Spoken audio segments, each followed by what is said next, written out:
with the whole political campaign and the Donald Trump factor.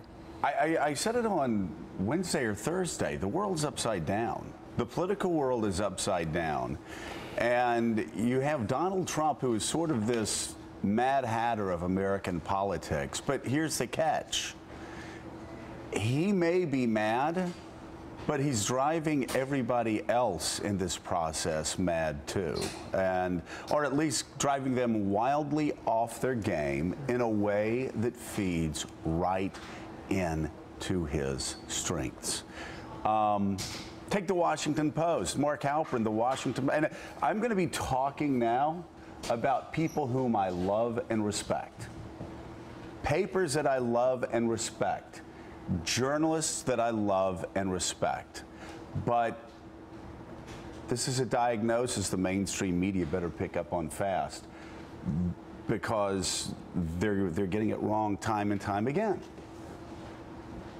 The Washington Post wrote an article yesterday morning where you could cut and paste, Mark, the GOP establishment names and the quotes and the predictions of Donald Trump's imminent doom from the John McCain, the identical John McCain story that they wrote 2-3 weeks ago, 2 or 3 Sundays ago. Identical.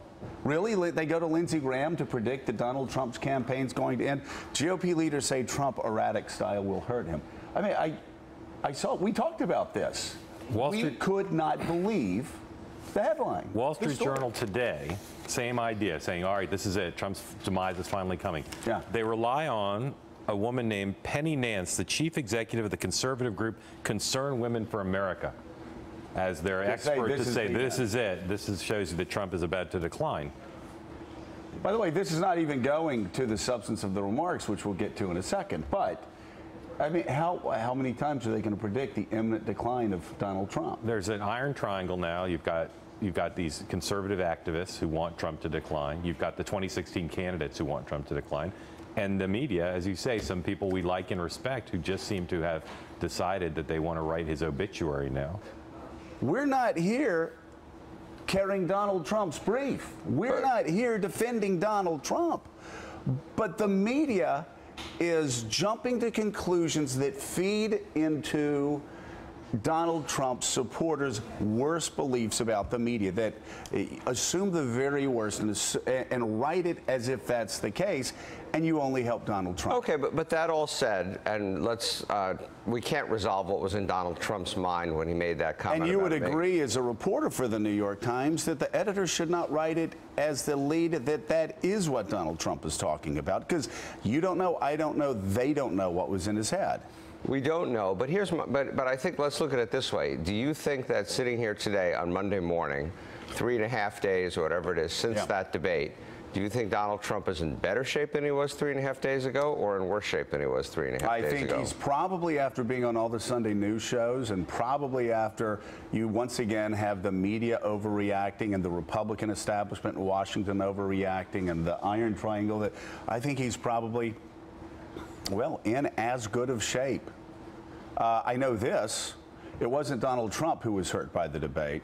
It was Jeb Bush who was hurt by the debate. It was Scott Walker who was hurt by the debate. It was the Republican establishment that was hurt by the debate. Look at the people who went up. Add up Donald Trump's numbers, Ben Carson's numbers, and Ted Cruz's numbers. You're approaching 50% of 3 guys who were just anti-Washington. Who was the biggest winner, Mika? Probably Carly Fiorina. She was. She was. And, you know, it's not just the media. I think there's a whole list here of entities that have taken not only just a side against Donald Trump, but aim at him. And they've completely misfired. And it's not just the media, it's elite circles. It's you know, Fox News itself.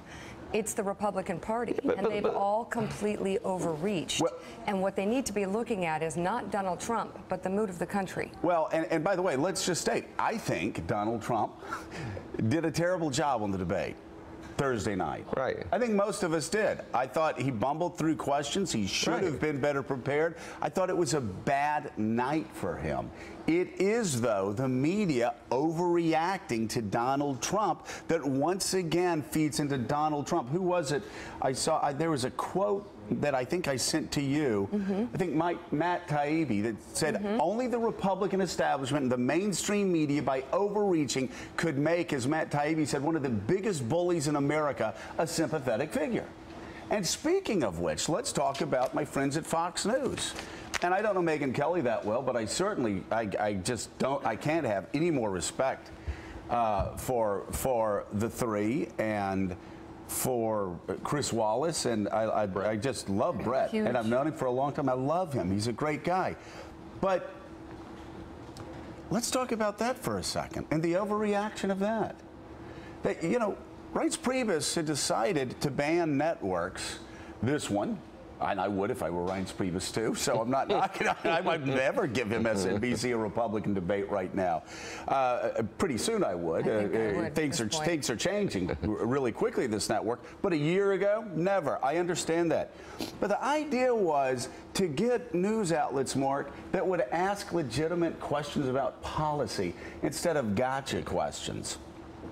There wasn't a single question asked of the Republican frontrunner that dealt with jobs, that dealt with Iran, that dealt with ISIS, that dealt with the economy writ large, that dealt with foreign policy writ large. It was, you had three questions. The first one was, and I was stunned.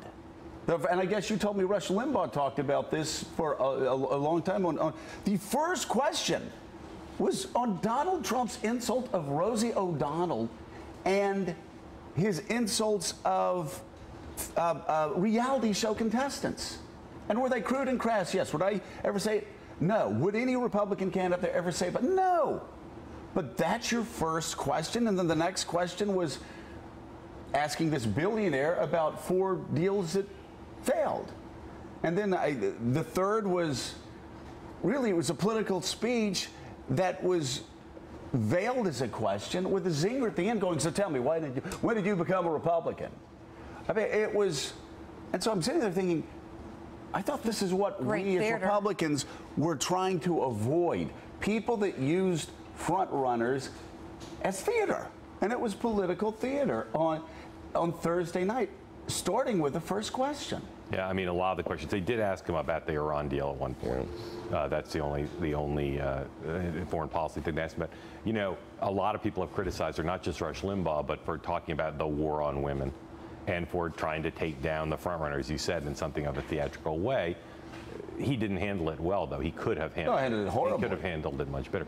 There is somebody coming to his defense, though. Who's that? The North Korean government on their Twitter account. Do we have that, Alex? The North Koreans are, here we go. U.S. media in total disarray as venomous Fox News declares war on noted scholar Donald Trump. So there you go. So, got the North Koreans.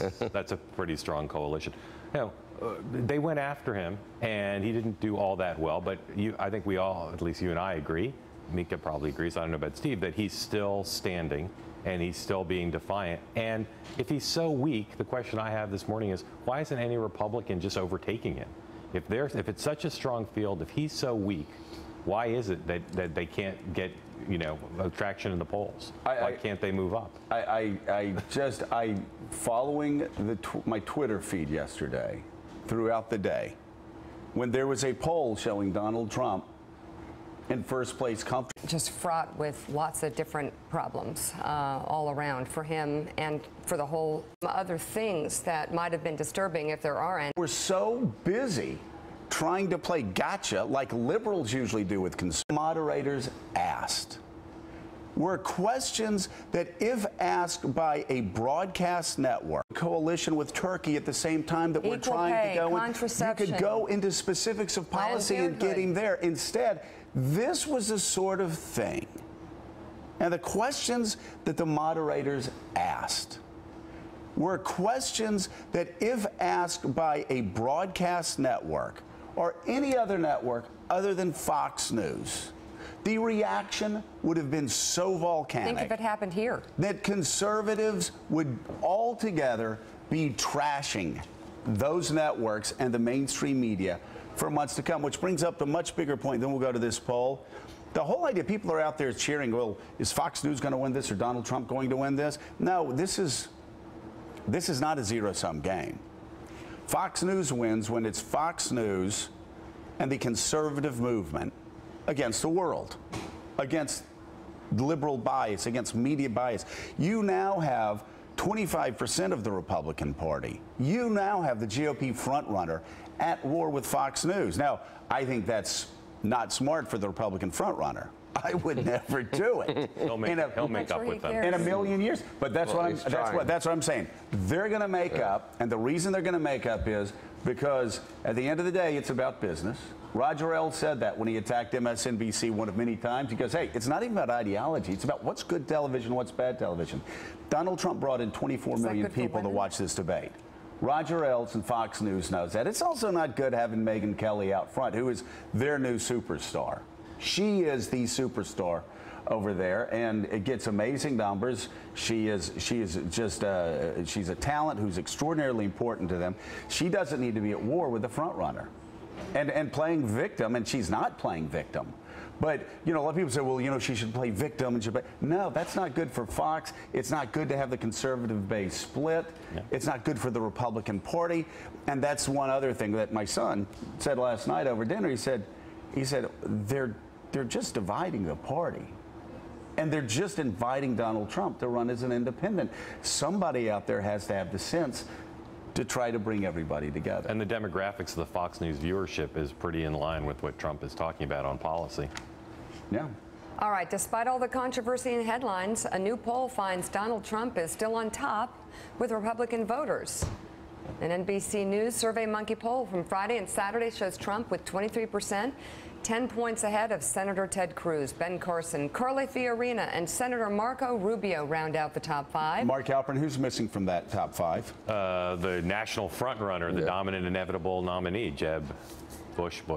Well, and that's just stunning to me. All right. And by the way, yeah, Scott Walker, the other national frontrunner. The two people that are the national frontrunners, they look like establishment candidates. Look again at the top, actually 4. Look at the top 4 people in the Republican Party. This is a headline, not Donald Trump, not comments on Friday night on CNN. The top 4, that is your national headline. 3 of whom have never held elective office. And the 4th has been running against the Republican Party from the second he started running for the Senate.